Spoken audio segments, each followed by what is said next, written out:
Hello and welcome to UAT Time within the United Countries Special by First Ukraine. You can find us on the frequencies available on our website, firstua.com.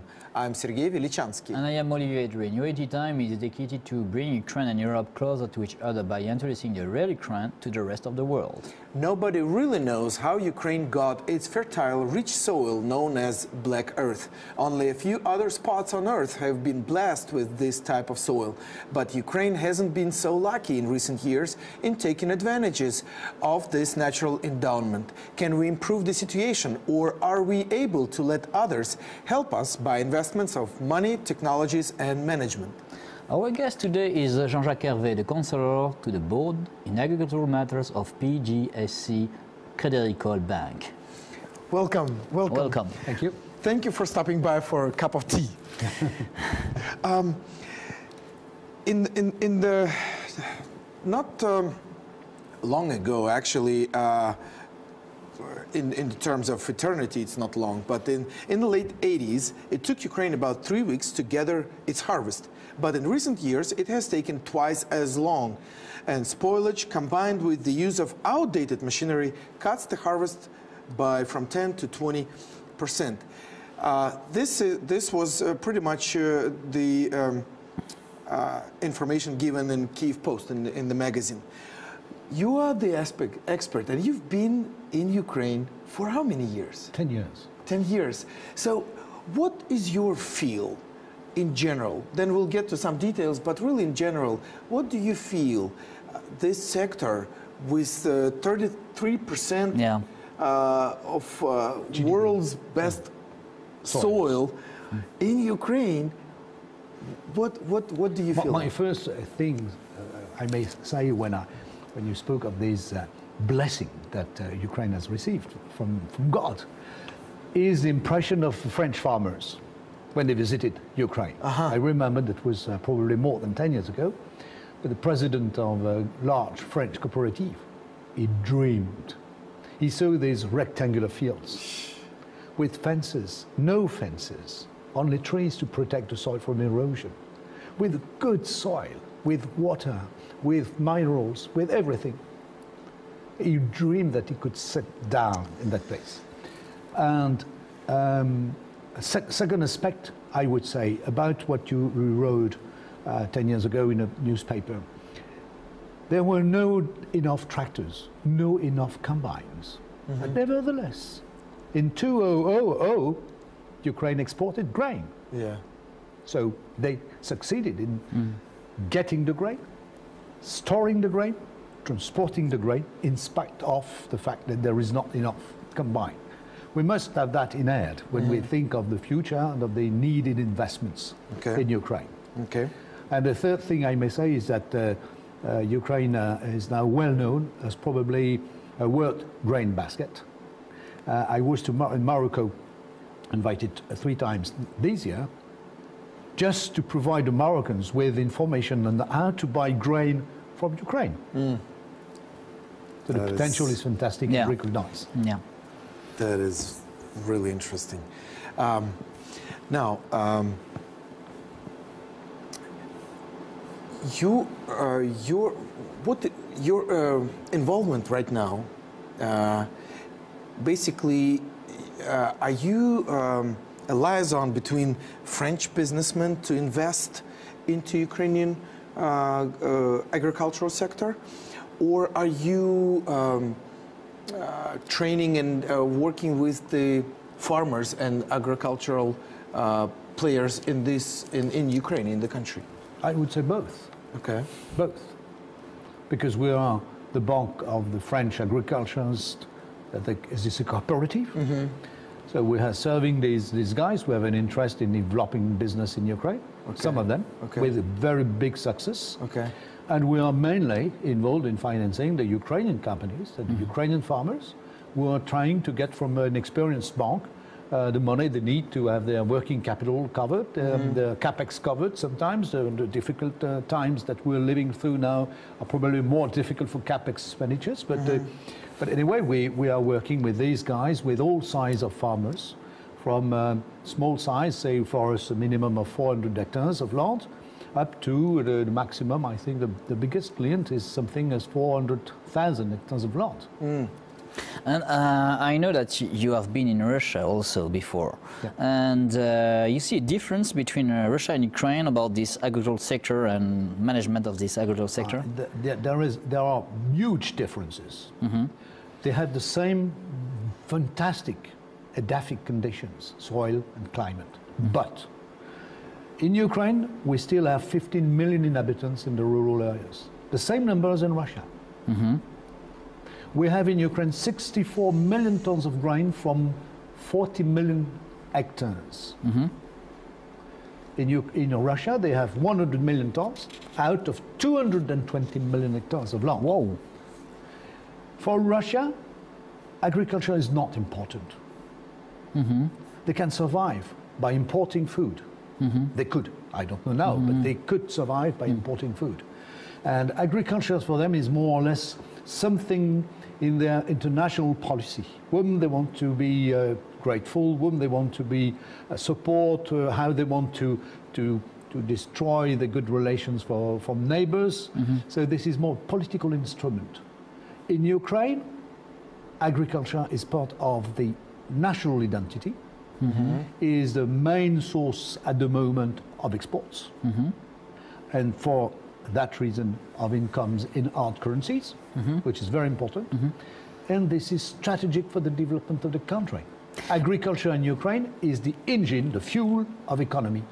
In Russia, the fuel of economy is gas and petrol. Yes, and in this way, how you see and what do you think about the process of reform in the agricultural sector? In Ukraine? Yeah. I think that for the last year, with the new government, things are going very well. I understand that the minister has understood two words, for me, very important. Confidence and stability. Farmers need to know what they will do in a field within 5, 6, 7 years. So when the government has decided to open the possibility to have long-term land lease, it's a very important progress in stabilizing the position of each farm. And confidence is when you have not any reason to fear inspections of that, inspection of that, control and so on. And the simplification of administrative operations is very important to improve confidence. But in agricultural sector, the corruption is not very efficient and not a lot. No? There was huge. Huge. There was very huge. Well, I corruption. would think, yes, because so much land. Selling grains. Yeah, the country is producing twice more than its own consumption, which is also a difference with Russia. Russia is producing 80% of what they need. Only 20% are available for export. In Ukraine, this is 50% already. And the potential of growth is twice more production than now. So they will be really from Ukraine very, very top exporters. And corruption was indeed very attractive for some guys who look at these million tons of grains sold in hard currencies somewhere. And that's very important to see that, as far as I can see, as far as I can share opinions with the traders, French, American, Ukrainians, the things are going well now, better and better.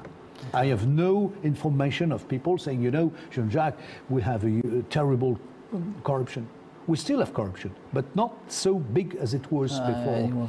And this has reduced, and this is very important to create. But for example, I am a French farmer. I want to buy some piece of land in Ukraine. What can I say? You cannot buy.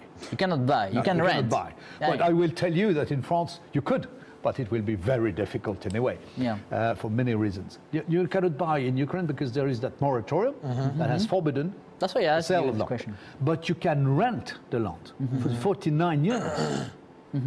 And you can rent the land with the minimum duration of the land lease of 7 years. So you have the possibility to do something. And you can rent without any limitation of the amount of land that you will rent. But the land belongs to the state. The land belongs, there are three categories of land. There are state lands, about 10 million hectares.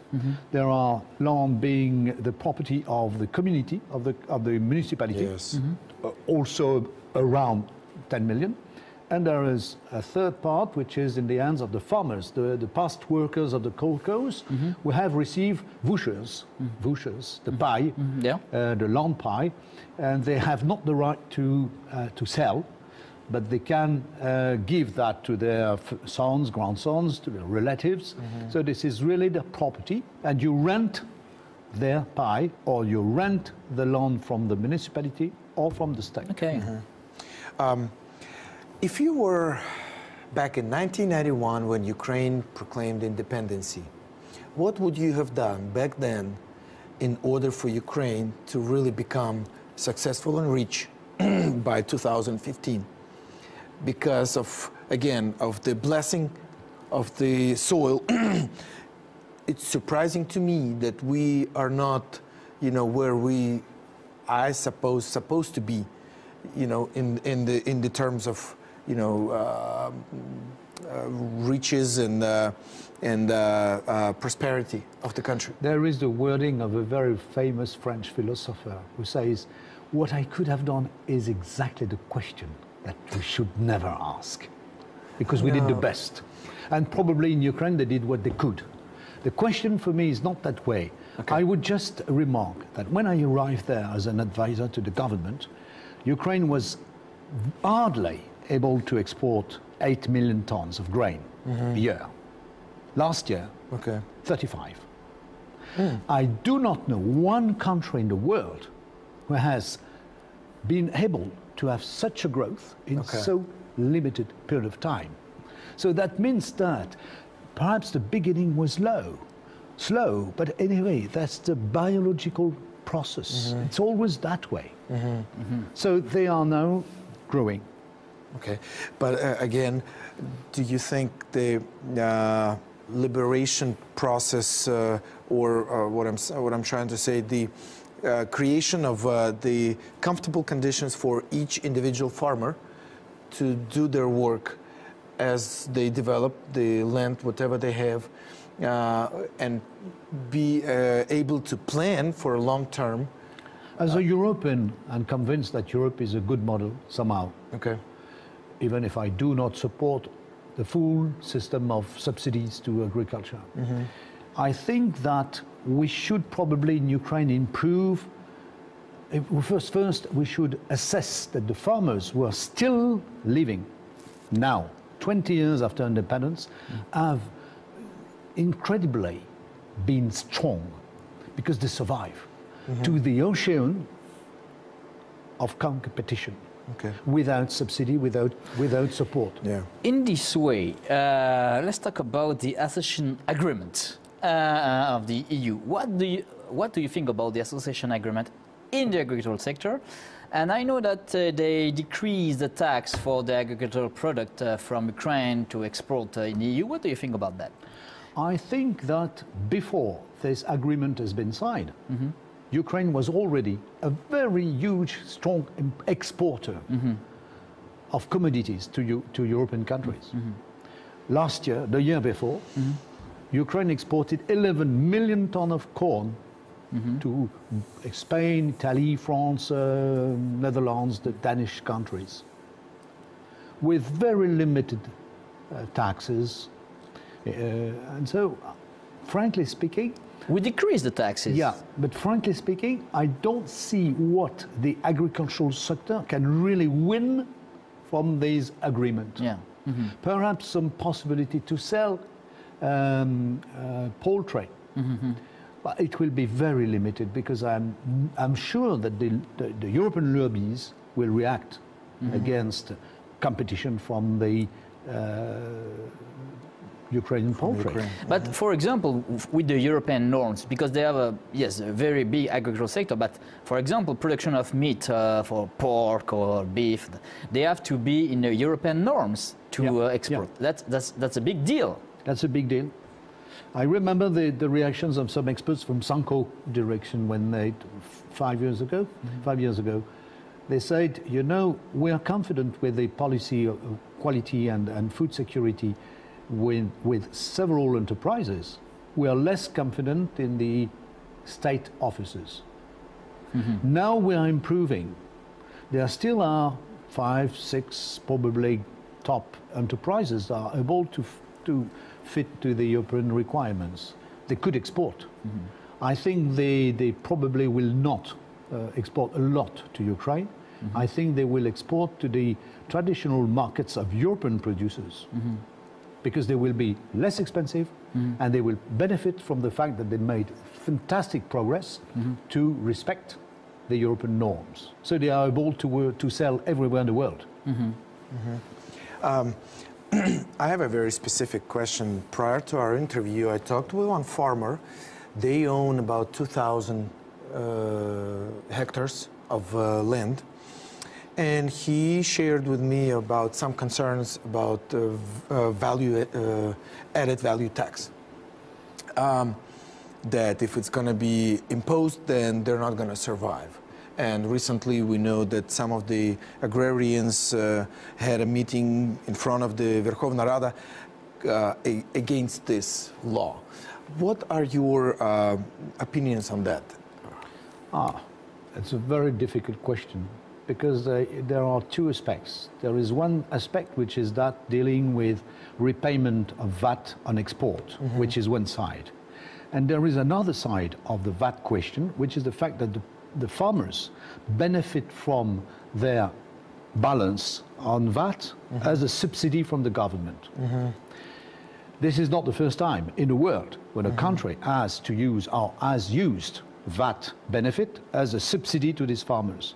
Two elements that I may put in the debate. First, when we consider the OECD calculations of efficient subsidy to Ukrainian agriculture, we find a negative subsidy. That means the farmers are paying to support low price for basic food for non-agricultural sector in Ukraine. So it's absolutely normal to think of subsidizing agriculture for that reason. The second aspect is that, as in other countries, we should say, what is agriculture? If I am at head of a highly vertical integrated company, I will say that's agriculture to produce the sweets, but I could bring from the sugar that has been produced by my sugar beet. So where is the boundary? Myself, I consider the boundary is sugar beet. For sugar beet and up to the harvest of sugar beet, I agree to give the benefit of VAT. After, I prefer that the farms or the enterprises pay their taxes according to the normal system. And so your farmer is probably right, because he thinks that a full reform will starve him from the benefit of VAT that he could receive as a compensation to his involvement in supporting normal prices for food. Okay. And another question. What do you think about this financial aid for Ukraine? I'm thinking about the financial support package for Ukraine from the EU, from the World Bank, from the IMF. What is you, as an economist, what do you think about this support? And do you think this support is large or must be more large? What do you think? I think first that it's very important to underline that once, after 20 years and something of independence, all the donors have decided regarding agriculture to have a real coordination of the efforts. They agree that the OECD experts will work with the European experts, with these fantastic 24 working groups with the Ministry of Agriculture and Food and other ministries, 8 thematics, 20 and some questions that they have all together looked at. That's very important once, because usually everyone has his own topics and his own interest. And second, I think that it's necessary to have a support indeed, but rather limited. Because I think Mao Zedong was true when he said, first think of yourself and help yourself before waiting for the help from the others. So I think that in Ukraine there are many people who have a lot of money, and probably one of the questions would be, how can I attract that money of the Ukrainians to go invest in the sectors where this money is required to improve production, to improve sales, to improve incomes in our currency. I am totally agree. This country is very rich, very rich. Yeah, very rich. And I want to know another question, because you are and I am member of the Kondratiev Circle. Yeah. Very large and well-known expert club in France, economist. And I want to know your position, or what do you think about this sanction, economic sanction on Russia, like a member of the Kondratiev Circle? I think that is a very political question, but as you told me that I'm an expert, I may tell the truth. My belief, like an expert, like an expert. My belief is that it doesn't work. It's absolutely evident that these sanctions, perhaps they are on the political side. I have no competence to discuss these topics. But I think that regarding agriculture and food, it doesn't work. I do not feel comfortable myself when I notice that in Russia, for instance, they are starving from some products because of these sanctions. Because after the sanctions, there were sanctions from Russia against the exports of food. We need to feed the people. I think, first of all, we need to feed the people. Are these sanctions efficient? Very difficult question. Yeah. Are the sanctions responsible for the fact that after Minsk II we have a better situation? I cannot say that. Yeah. I'm not able to judge really. I'm thinking that mostly farmers and food production is something which deals with nature and which is somehow connected to a sort of wisdom. Connected to nature and natural resources, and not to sanctions. And the experience of sanctions in agriculture has always been terrible in humanity, mankind, I think. Yeah, but that was a political question. Well, let's have maybe one more question, because time is flying again. And how easy it is for you to plan ahead with the unstable currency exchange rate, as we talk about, helping farmers to renovate their equipment and, rent equipment or leasing equipment to them? That is quite difficult for them to pay it off. It's very difficult indeed. And what is happening at the moment is that most of farmers facing these problems, and some of the providers of inputs facing these problems, have decided to concentrate on the basic things. Seeds, crop protection, and we will see in the future what we can do with investment. One thing positive we may observe is that in spite of the very negative positions of most of experts on the lack of equipment, people have always been able to harvest. You can harvest wheat without a harvester. If you have people, if you have something to harvest hay, you will harvest your grain with straw. Then you will go in a building where it was supposed to be a building for the cows. But you have already eaten the cows, so the building is free. You're talking about so you have the century? grain inside, and you have time to make as before. Straw on one side, grain on the other, and there is grain to sell. So I think that the people there are very experienced with starving from money, with starving from equipment, with starving from fuel, starving from fertilizers. And we're discussing at the moment, because there is a large industry in Ukraine, which is the fertilizer industry, which is in the hands of 2-3 guys, no more. We may expect that they will block their factory. The people are thinking of that. We are thinking with them. What we will do if there were a lack of fertilizers. So I think that in this country, in that country, in Ukraine, who has so many times suffered from authorities, from invasions and so on, there is a huge history to resist. Yeah, I am agree with that. Well, thank you. Thank you. Thank you for Actually, I want to even add, thank you for loving Ukraine.